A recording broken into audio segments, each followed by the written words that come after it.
Labis nga ang kalungkutan na nadarama ni Katrina Halili sa pagpanaw ng kanyang boyfriend na si Jeremy. Ayon sa ulat, namatay si Jeremy na dating Vice Mayor ng Lanao del Sur nitong nagdaang linggo, January 28 dahil sa heart attack. Ang daya mo, love. Sabi mo, aalagaan mo kami ni Katie. Bakit iniwan mo kami? Ang nakasaad sa caption ni Katrina. Bukod dito, nagpost din ang Kapuso star at Black Rider actress ng isa pang photo nila ng boyfriend sa kanyang story na mayroong broken hearts.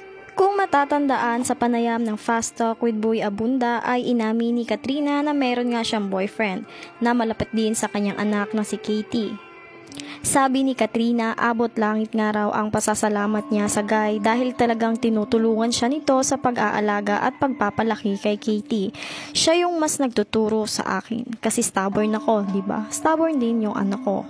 Nagpaabot na nga ng condolences ang kanyang mga kapwa Kapuso stars na sina Chris Bernal, Camille Pras at si Jackie Lublanca. Saad ni Chris Bernal, my heart-filled condolences, wishing you peace and comfort. Camille Prats, Mars, mahigpit na yakap, love you Mars. Kay Jackie Lublanco, oh my deepest condolences. At kung nagustuhan mo ang chika na ito, huwag mong kalimutan na mag-follow, like, and share for more videos.